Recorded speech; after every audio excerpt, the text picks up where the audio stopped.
Vamos a orar al Señor, pedir su bendición para la palabra que vamos a escuchar. Gracias te damos, buen Dios y Padre, a través de Jesucristo, tu Hijo muy amado, quien es el mediador entre Dios y los hombres, porque solamente a través de Él, Señor, es posible que nosotros podamos entregarte nuestra adoración, nuestra alabanza. Y que este culto, Señor, tú puedas recibirlo con agrado, aun cuanto somos pecadores. Tú conoces nuestra condición y te acuerdas, Señor, que somos polvo. Compadécete como un padre se compadece de sus hijos. Y queremos, Señor, hoy escucharte. Háblanos. Permite que nuestros oídos, nuestra mente estén centrados, Señor, solamente en atender a tu palabra. Que nada nos perturbe. Señor, te rogamos porque tú seas exaltado y que el mensaje, Señor, que quieres transmitir a tu iglesia sea de grande bendición y de fortaleza espiritual. Es lo que te rogamos. En la virtud de tu Espíritu Santo, háblanos, Señor. En Cristo Jesús. Amén.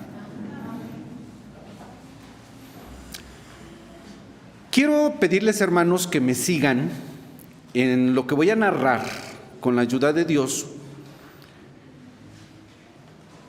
y que hagan de cuenta ustedes que no saben nada de lo que voy a mencionar ahora.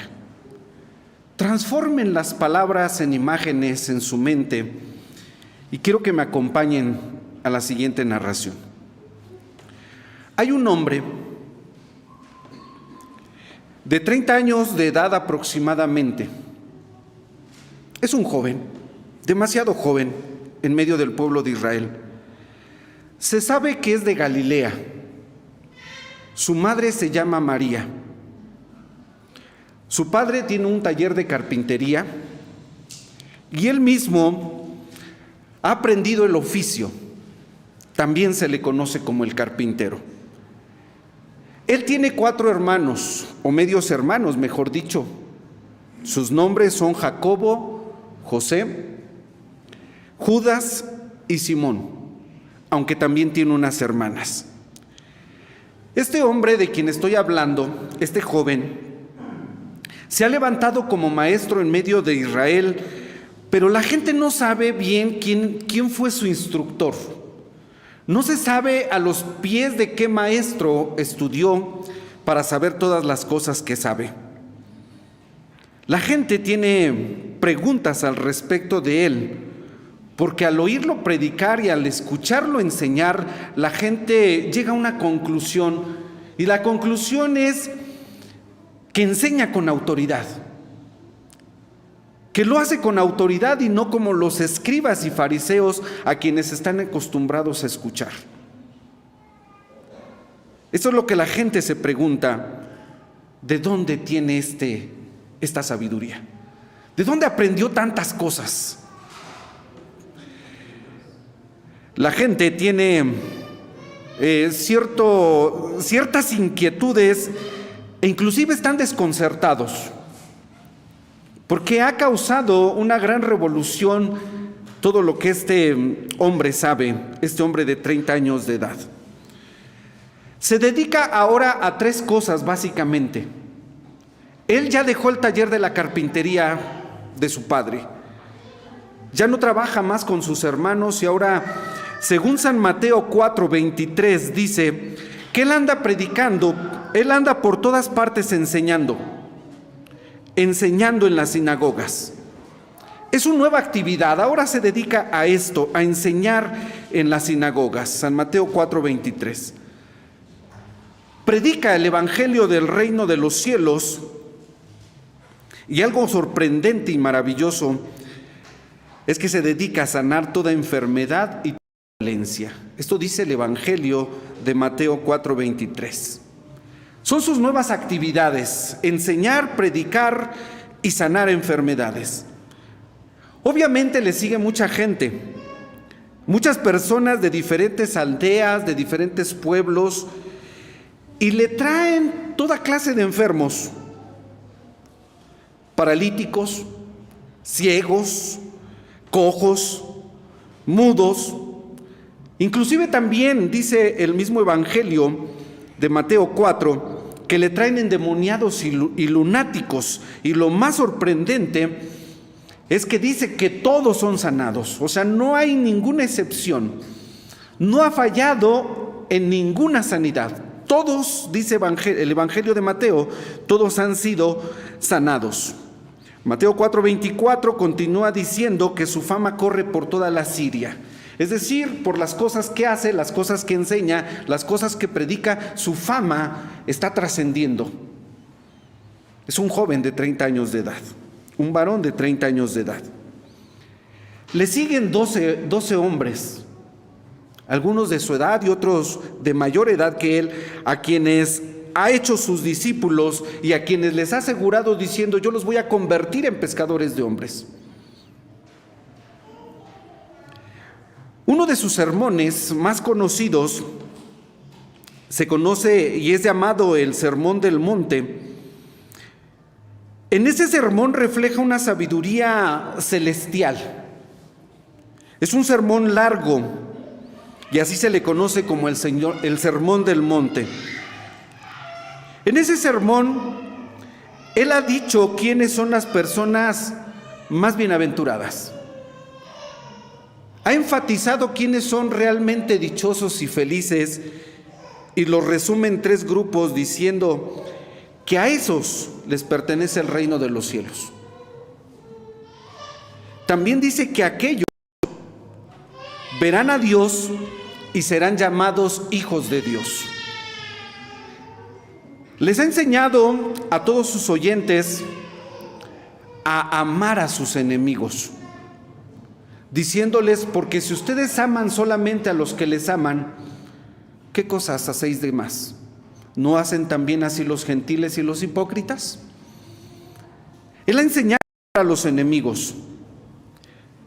También les ha mostrado la forma correcta en la que deben de ayunar, en la que deben de orar, y sobre todo les enseña a no estar preocupados, diciéndoles: no os afanéis por el día de mañana, qué comerán, qué beberán, porque si Dios tiene cuidado de las aves, también tiene cuidado de ustedes. Él enseña que la gente sabia es aquella que oye y hace la voluntad de Dios, y les compara como un hombre prudente que construye su casa sobre una roca. Que cuando vienen las pruebas, cuando vienen las tormentas, dice que permanece porque está bien cimentada. Perdón, hermanos, no he dicho su nombre. El nombre de pila que lleva él es Jesús. Ese nombre no se lo pusieron sus padres, no lo puso José, no lo puso María. Fue un nombre asignado directamente desde el cielo por nuestro Dios. Jesús, a quien ahora sí ya puedo decir su nombre, enfatiza mucho acerca de la fe, habla de la fe, diciendo que al que cree todo lo es posible, que aquel que tiene fe, lo que pida a Dios, puede hacerlo posible en el nombre de Él. En una ocasión se encontró con un centurión romano, y este centurión le dice: Señor, mira, tengo un siervo enfermo, quiero que vayas y lo sanes. Y Jesús le dice: iré y lo sanaré. Y le dice: no, maestro, por favor, no te preocupes, solamente di la palabra y mi siervo sanará, porque yo también soy un hombre debajo de potestad y tengo soldados, y yo le digo a mi soldado: ve, y va, y a aquel le digo: ven, y viene. Señor, no te molestes en ir a casa, solamente di la palabra. Y Jesús se sorprende. Y como él había hablado de la fe y enfatizado acerca de la fe, les dice a sus oyentes: de cierto os digo que en todo Israel no he encontrado la fe como la de este hombre. Y por el contrario, en otra ocasión le dice a sus discípulos, cuando iban en una barca y la tormenta había azotado su barca y ellos sentían que se hundían, Jesús estaba descansando. Y los discípulos van y lo despiertan y le dicen: maestro, ¿no tienes cuidado que perecemos? Jesús se levanta, dice la Escritura, que increpó al viento y les dice: calla, enmudece. Y fueron hechas bonanzas. Y le dice a sus discípulos: hombres de poca fe, ¿por qué dudasteis? Al centurión le dice: en todo Israel no he encontrado la fe como de este hombre, y a ustedes que son mis seguidores, les ha fallado la fe. Como diciéndoles, ¿qué pasó, amigos? Compañeros, ¿qué les ha sucedido? El Señor habla de la fe de esta manera, pero también dice el Evangelio que Él tiene una gran compasión por las personas. En una ocasión vio a todos los que le seguían y dice la Escritura que su corazón se conmovió y tuvo compasión de ellos porque los vio como ovejas sin pastor. Este hombre de 30 años tiene un gran corazón. Se compadece de ellos. No solamente se compadece, sino que también les ofrece comida.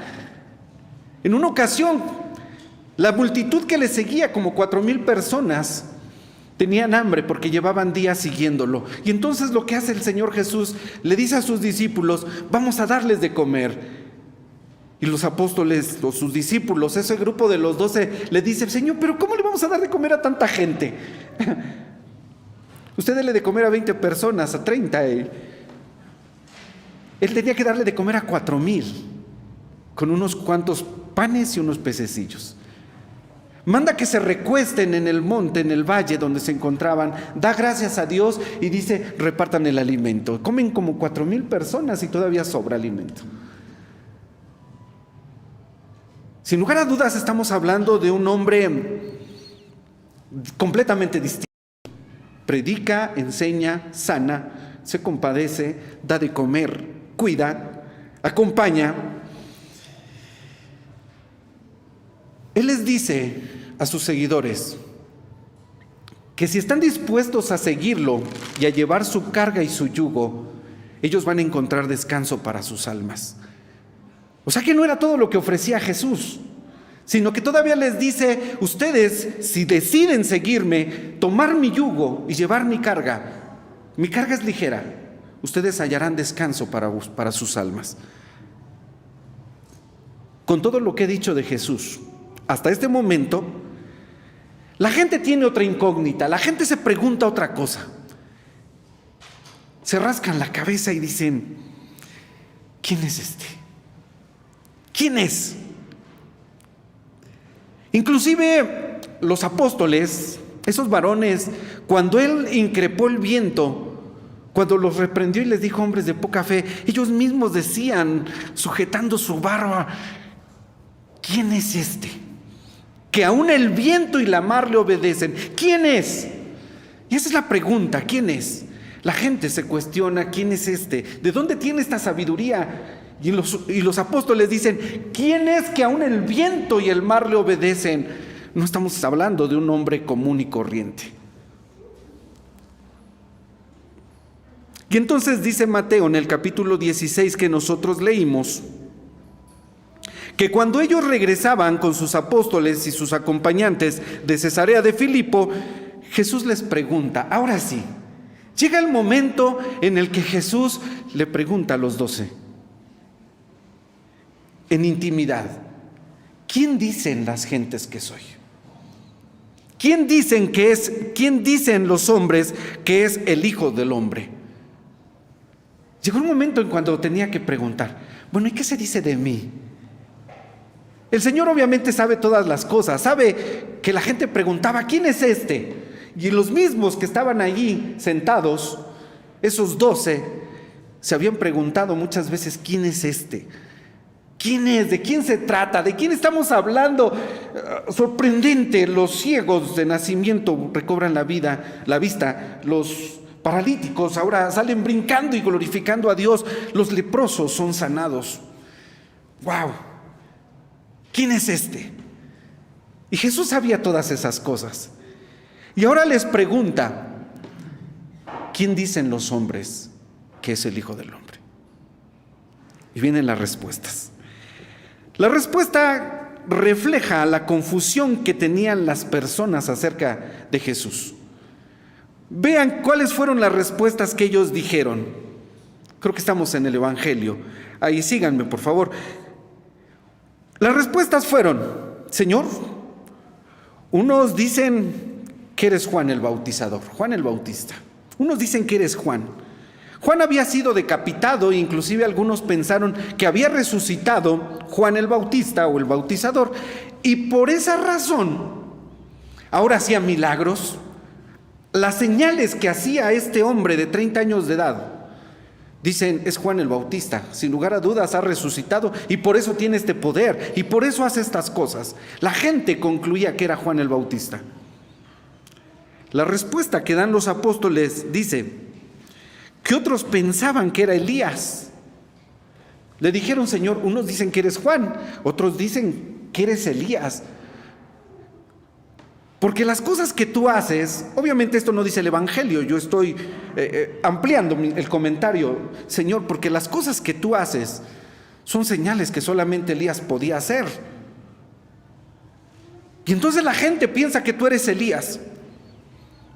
Otros dijeron, Señor, unos dicen que eres Jeremías. Vean las respuestas tan dispersas, tan variantes, que dieron a la pregunta de Jesús: ¿quién dicen los hombres que es el Hijo del Hombre? Juan, Elías, dice, y otros dicen que eres Jeremías. Respuestas diferentes. La gente no sabía claramente quién era Jesús. Tengo que recordar y poner esto en un contexto histórico, porque 400 años atrás, antes de Jesús, no había habido profetas en Israel, no había habido revelación. No sabían de estas cosas. Y entonces viene Jesús, el hijo de José y de María, como se creía, y viene a transformar la vida de Israel, del pueblo. No habían visto cosas semejantes. Y entonces la confusión era natural, si queremos mencionarlo así. La confusión del pueblo era natural. ¿Quién es este? Y decían, es Juan el Bautista, es Elías, es Jeremías o algún otro de los profetas, porque no habían visto esto en 400 años. Y entonces, el ver a este hombre joven, 30 años, predicando de esa manera, obrando de esa manera, y ahora les pregunta, ¿quién dicen que soy? Esas fueron las respuestas. Hacía cosas tan maravillosas. La persona, la vida y las obras de Jesús causaron diferentes reacciones, inclusive en medio de la misma gente. Por ejemplo, los enfermos que eran sanados, ¿qué reacción habrán tenido en relación a la persona de Jesús? Imagínate que tú eres sanado, tú eres de ese grupo de enfermos y eres sanado. ¿Qué siente tu corazón por Jesús? ¿Alguna respuesta? ¿Qué siente tu corazón? Gratitud.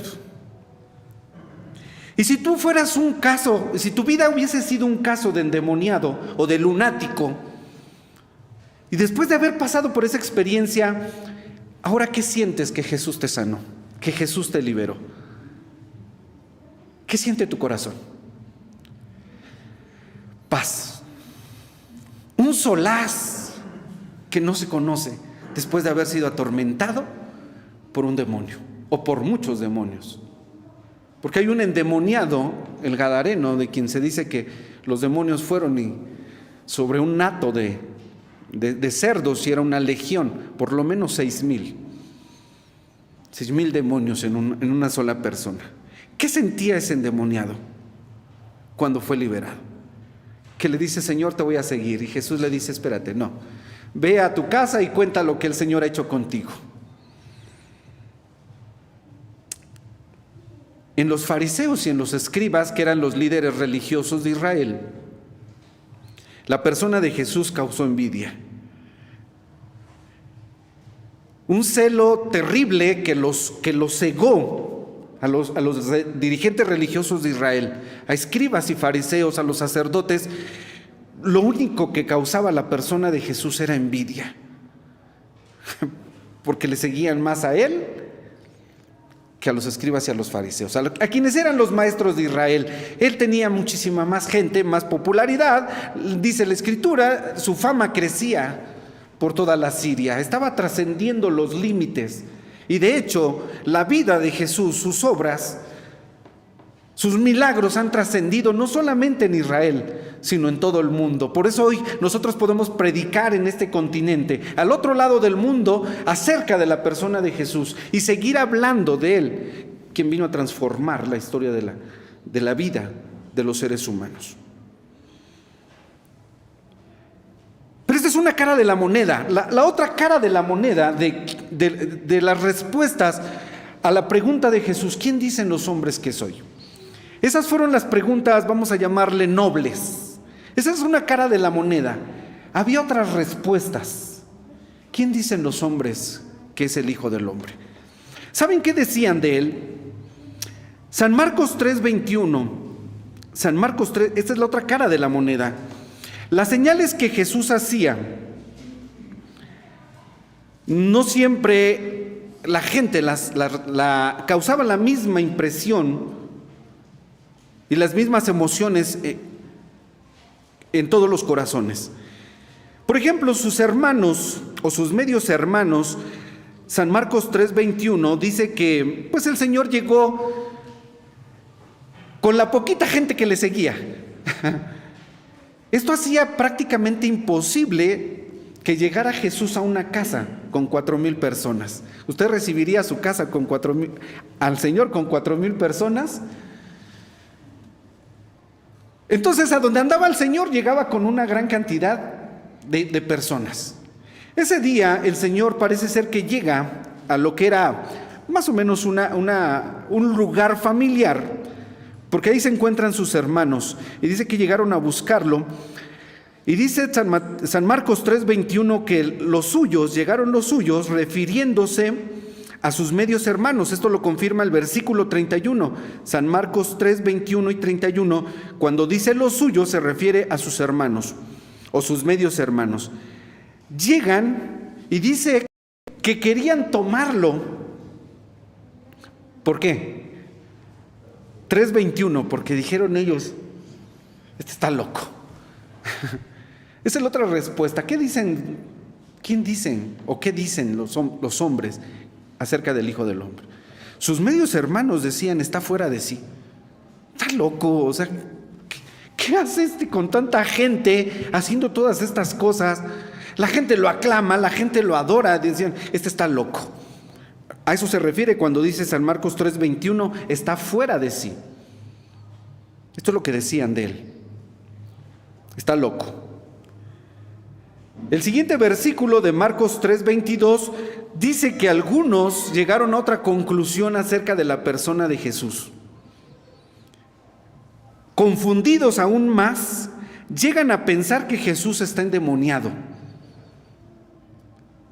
Así, la gente no podía, era tanta la confusión en sus mentes que no podían entender que un hombre 30 años de edad pueda hacer tantas cosas: sanar leprosos, un ciego de nacimiento, un paralítico, calmar la tormenta, caminar sobre las aguas, vaya, llegar al punto de resucitar a Lázaro, y eso la gente lo sabía. Un muerto de 4 días. En esas mentes solo había una conclusión. ¿Qué decían de Jesús? Tiene a Beelzebú. Todo lo que hace es porque tiene a Beelzebú. Este tiene el poder del diablo y por eso hace tantas cosas. Eso era lo que concluyeron otros acerca de la persona de Jesús. Y otro grupo al que me quiero referir son precisamente los sacerdotes y los fariseos después de que crucificaron a Jesús, por envidia, dicen los evangelios. Llegan los sacerdotes y los fariseos ante Pilato y le dicen: queremos pedirle un favor, Señor. Mire, queremos que pongan una guardia en el sepulcro donde pusieron al tal Jesús. Porque ese engañador, así lo dijeron ellos, ese engañador dijo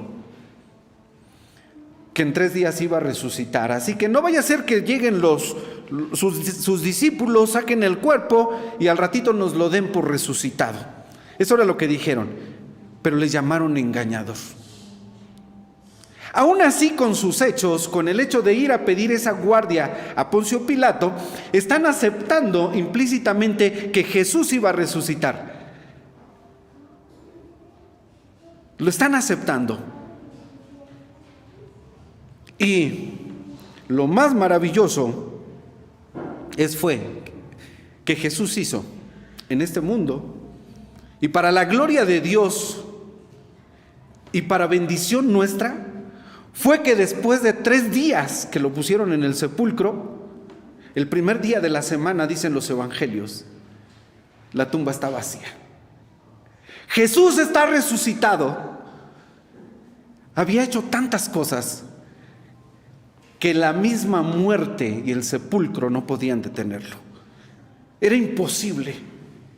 Un hombre de 30 años, 33 cuando fue crucificado, había hecho todas estas cosas. ¿Quién dicen los hombres que es el Hijo del Hombre? Juan el Bautista, Elías, Jeremías o alguno de los profetas. Señor, unos dicen que eres un loco, otros dicen que eres un endemoniado, otros dicen que eres un engañador. Y Jesús les pregunta, San Mateo capítulo 16, que leímos hace unos momentos, ¿y quién dicen ustedes que soy yo? Bueno, eso es lo que dicen allá. Unos dicen una cosa, está la otra cara de la moneda. La pregunta ahora es directa. ¿Quién dicen? ¿Y ustedes? ¿Quién dicen que soy yo? Después de lo que han escuchado allá y de lo que se rumora, de lo que se murmura, que el Señor claramente sabía lo que se decía de él, ahora les dice a sus discípulos, ¿y ustedes qué dicen? ¿Quién dicen que soy yo? ¿Y quién fue el que habló? Pedro.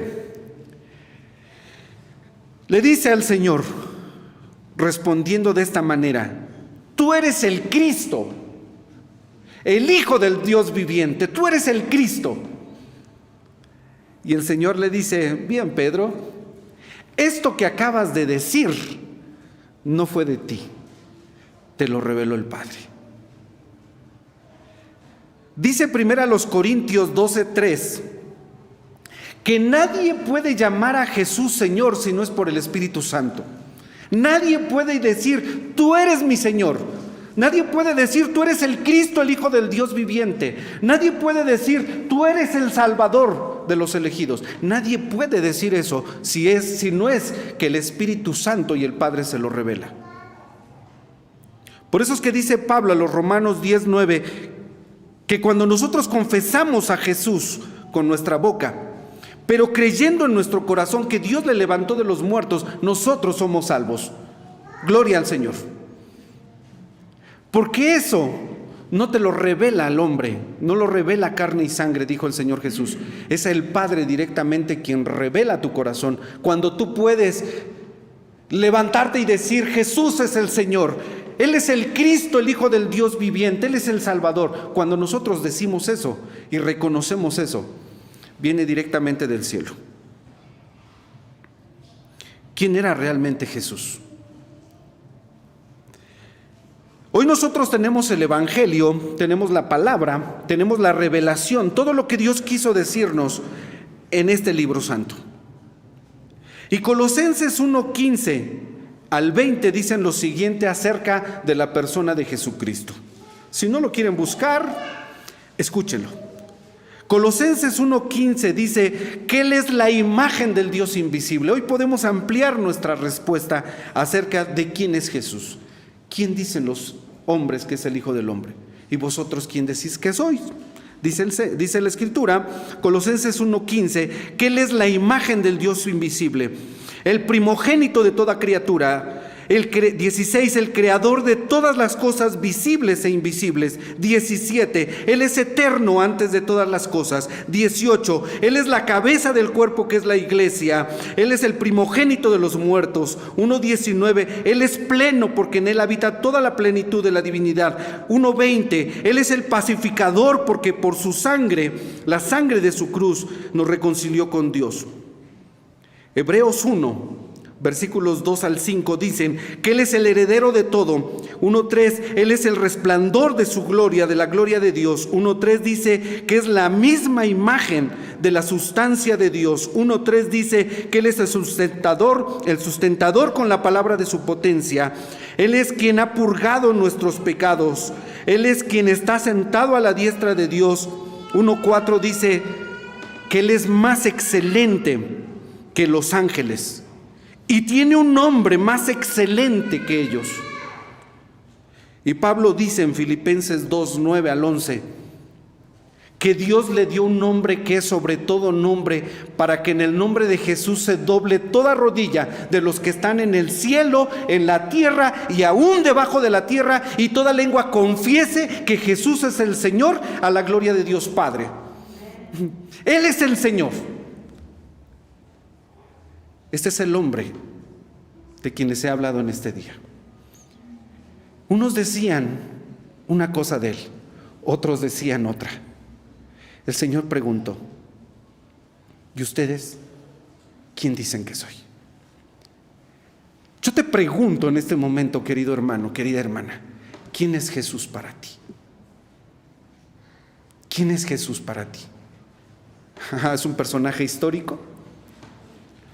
¿Es un gran maestro, como algunos dicen? Porque hoy la misma pregunta tiene muchísimas más respuestas. Pero no se trata de qué dicen los demás.